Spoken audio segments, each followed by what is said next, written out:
Assalamualaikum warahmatullahi wabarakatuh.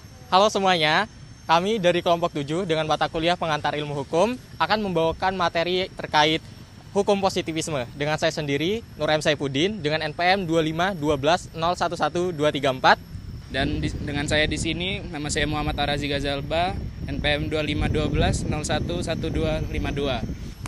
Dengan nama saya Muhammad Fatih Rahman dengan nomor pokok mahasiswa 2512011196.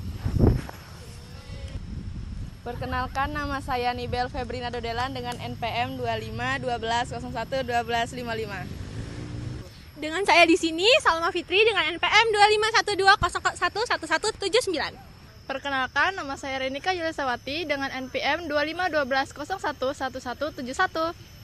Halo, perkenalkan nama aku Nabila Saskia Putri dengan NPM 2512011161. Perkenalkan, nama saya Zara Nabila Rizkia dengan NPM 2512011249. Perkenalkan, nama saya Fairuz Yashan Nevolina dengan NPM 2512011163. Selamat menyaksikan. ChatGPT, buatin skrip tugas PIH kami dong. Halo semuanya, kelas kita hari ini akan membahas terkait hukum positivisme. Tenang, bukan hukum yang bikin positif COVID. Bukan juga positif hamil. Serius woy, ini tugas PIH nanti nilai kita melayang. Oke. Jadi murid-murid, hukum positivisme itu adalah hukum yang dibuat oleh negara. Titik, nggak pakai koma. Jadi, kalau negara bilang dilarang makan es krim? Ya, kalau itu tertulis resmi ya harus nurut. Ya ampun, berarti goodbye McFlurry dong. Guys, ini darurat, ada kasus serius. Kasus apa? Korupsi, kejahatan, pencurian sendal di masjid. Lebih parah, ciloknya Rinika diambil orang. Siapa pelakunya? Ini harus diadili. Bener tuh, kamu ya?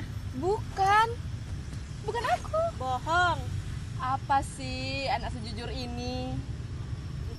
Sidang kasus pencurian cilok Renika dibuka. Ingat, hukum yang kita pakai hukum positivisme. Artinya, kita memutuskan berdasarkan aturan tertulis, bukan perasaan ke tukang cilok. Yang mulia, menurut peraturan kelas, pasal 3 ayat 2 dilarang mengambil makanan teman tanpa izin. Maka dari itu terdakwa harus dihukum. Yang mulia, tapi ciloknya cuma satu. Ya ampun. Yang mulia, klien saya tidak sengaja mengambilnya. Dia kira itu sampel gratis. Saya melihat nih Bel, dia ngambil cilok sambil gumam. Bismillah, rezeki anak soleh. Kegep. Jadi ingat ya teman-teman, di hukum positivisme itu keputusan hakim bersumber dari hukum tertulis. Bukan karena dia kasihan sama seseorang, bukan juga karena mood hakimnya. Berarti meskipun cuma cilok satu tusuk, kalau aturan bilang dilarang ya tetap salah. Tepat sekali. Positivisme hukum itu menekankan yang pertama, hukum itu bersumber pada peraturan yang tertulis. Nah, yang kedua, diputuskan secara formal. Yang ketiga, tidak melibatkan moral pribadi. Nah, dan yang keempat, hakim hanya menjalankan apa yang ada di teks hukum saja. Intinya nggak peduli cilokmu besar atau kecil. Kalau ngambil tanpa izin sama aja melanggar. Setelah melihat bukti dan aturan, maka terdakwa Nibel terbukti bersalah dan melanggar peraturan kelas pasal 3 ayat 2. Hukuman apa yang mulia? Jangan yang ekstrim ya. Jangan suruh saya cuci piring sekantin. Hukuman mengganti cilok Renika 2 kali lipat dan mentraktir kelas es teh manis. Hidup positivisme, hidup es teh gratis. Jadi kesimpulannya itu, hukum positivisme itu tentang hukum yang tertulis resmi, bukan tentang perasaan.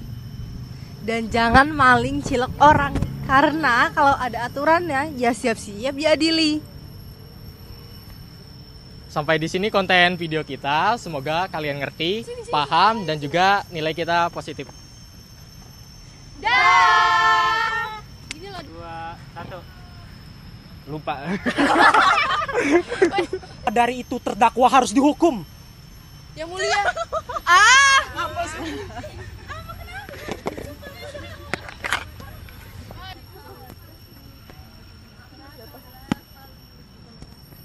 Kok kamu mie? Tadi kan warteg. Aku apa aja makan warteg juga bisa sebenarnya. Aku pasti begitu. Enggak takut aku. Iya ya. Ya udah kamu aja yang takut pasti. Ya udah aku makan mie nanti pagi aku beli lagi. Nanti malam aku beli lagi.